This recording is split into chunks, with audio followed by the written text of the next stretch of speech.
தமமலிந்தி 300 நாள் சுமந்து அந்த அற்புதமாக கற்பதாங்கி பொற்பதமாக இணைந்து அன்னையா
உங்கள் பாதாரம் இந்த கமலங்களை ஓடி மலரை கொண்டு வந்து பாதத்தில் வைத்து பணிந்திருக்கிற தாயே. அம்மா எழுதுப்பா எழுதுனே ஓடி ஓடி அன்னையுடைய பாதமே கதையில கரைகளை தூக்கி சிறந்த வழிக்கு பணிந்திருக்கிறாய் கண்ணே. அம்மா நான் வார்த்தை கண்ணே என்னம்மா இது மாதிரி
இந்த உலகத்திலே என்றும் சிரஞ்சீவி பட்டம் தரித்து உலகத்திலே வாழ்ந்து வாழ்ந்துட்டே. அப்படியா? ஆமா கண்ணே. இருந்தாலும் என்று பார்த்தாலும் ஒரு அன்னையுடைய பாதத்தில் மகன் பணியும் போது ஒரு தாமரையான தண்ணியில இருக்கும் போது எப்ப சிலைப்பாக இருக்கக்கூடிய முகம் அந்த தாமரை தண்ணி இருக்கு எப்படி இருக்கு சிலிப்பு இருக்கு இல்லையா அந்த தண்ணி வத்தி விட்டால் அந்த தாமரை எடுத்து வேக அது வெயிலில் வட்டப்பறவை போட்டு விட்டால் எப்படி வாதி வணங்கி இருக்குமோ அது தன்மைக்கு போல் இருக்கோட முகம் என்ன கண்ணே கண்ட ஒரு வார்த்தை கண்ணே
சொல்லப்படுகிறது.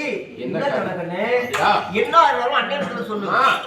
நான் இந்த வார்த்தை சொன்னீங்க, நான் தடுத்து ஏதாவது பேசுவீங்களா? இல்ல கண்ணே, இதுவரைக்கும் வர சொல்லிருக்கா. அப்படியா? ஒரு வார்த்தை சொன்னா போதும். ஓ, தடுத்து பேச மாட்டீங்க. ஆஹா.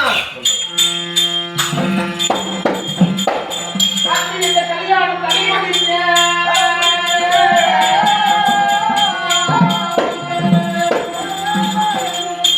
அட்டையுண்ட கல்யாணம் நடைமுடிக்காக கொடிவேந்து மகன் தன்னை எல்லாம் அந்த கட்டி வந்து நானுமே புரிய விட்டால் கட்டி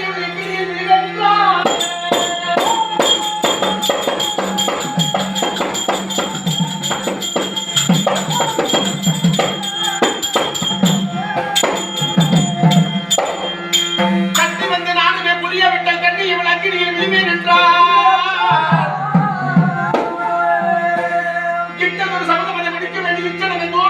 போக வேண்டும். மத்தியில இன்னொரு நிலை பெற்று மாதாவே எப்பொழுது விடுவித்து அனுப்புவாயே. அம்மா, எனக்காக பிறந்தவள் எனது ஆசை நாயகி. சரியா? அந்த சுந்தரி, அந்த மாதனுடைய மகளாக விளங்கக்கூடிய சுந்தரி, என்னுடைய அத்தை மகள் சுந்தரியாகப்பட்டவள். நானும் அவ்வளவு சின்ன வயசுலயே பள்ளிக்கூடம் படிக்கிற காலத்திலேயே நாங்க காந்தர்வ கல்யாணம் பண்ணிக்கிட்டோம். சரியா? அப்படி கனியாளியை எடுத்து கொடுக்குற மாமா, அதாவது சாப்பிடுற நேரத்துல சாப்பிட்டு கை கால் கழுவுற பொழுது கையில் இருக்கக்கூடிய கனியாளியாகப்பட்டது குளத்துல விழுந்து விட்டது. அந்த கனியாளி எடுத்து கொடு மாமான்னு கேட்டா, நான் கண்டிப்பா எடுத்து கொடுத்த நீ என்ன கொடுப்பேன்னு கேட்டேன். அதுக்கு அந்த சுந்தரி இந்த கனியாளி எடுத்து கொடுத்து விட்டால் என்னை தருகிறேன் என்று சொல்லிவிட்டார். ஆமா. அப்பொழுது நாங்க ரெண்டு பேரும் ஒருத்தர் மோதிரத்தை எங்கிட்ட இருந்த மோதிரத்தை அவங்களையும் அங்க இருந்த மோதிரத்தை நானும் மாத்தி போட்டுக்கிட்டோம். சந்திர சூரியன் சாட்சியா, அதாவது காந்தர்வ கல்யாணம். சந்திர சூரியனை சாட்சியாக வைத்து நாங்க கல்யாணம் பண்ணிக்கிட்டோம். அதனால அப்பேற்பட்ட சுந்தரியை நயவஞ்சகன் என்று சொல்லக்கூடிய துரியோதனர்கள் அத்தனை பேரும் ஒன்றாக சென்று, சரியா, பரிய வைத்து வருகிற சுக்கிரவாரம் வெள்ளிக்கிழமை விடிய காலையில முகூர்த்த ஏற்பாடு பண்ணிருக்காங்களாம். சரிப்பா.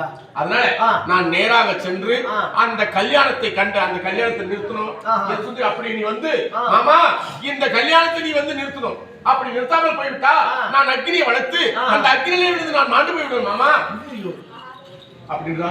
அதனால அம்மா நான் நேராக ஓடி சென்று அந்த சுந்தரி எப்படியாவது இங்க கொண்டு வந்து அந்த துரியோதனர்களை அத்தனை பேரையும் அடித்து துவம்சம் பண்ணிட்டு சுந்தரிக்கு நான் கொண்டு வந்துடுறேன்.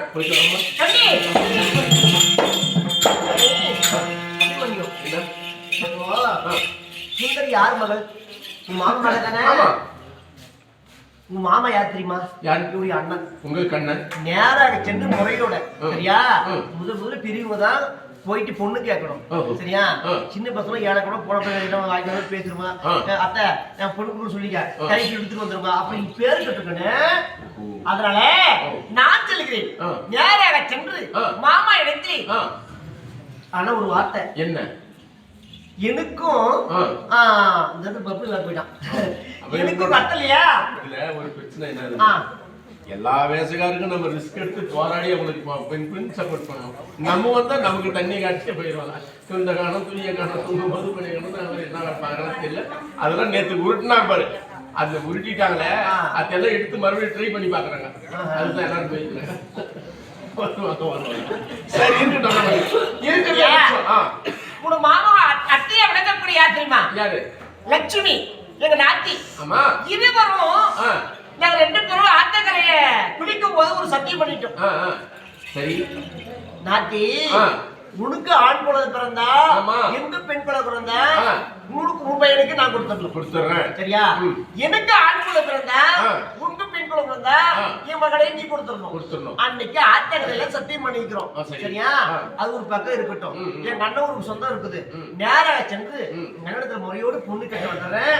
கொஞ்சம் இருக்கு. தாய் சொல்லுக்கு, அதாவது தாய் சிறந்த மாமா சொல்ல மாட்டாரு. கண்டிப்பா கண்டிப்பா. சரி, ஏனென்றால் உன் மீது அவர் பயங்கரமான பாசத்தோடு இருப்பார். சரியா? அப்பேற்பட்ட நாராயணத்துல சென்று நீ பெண்ணு கேட்டு, அம்மா கண்டிப்பாக பெண்ணை கேட்டு நல்ல ஏற்பாடு முடிவோடு வந்துரு. அது மட்டும் இல்ல, இந்த அபிமன்யு உன்னை கேட்டதாக சொன்னார் அப்படிங்கிற ஒரு வார்த்தை கண்டிப்பா எனக்கு சொல்லணும். ஆமா, சரி, சென்று வெற்றியோடு திரும்பி போயிட்டு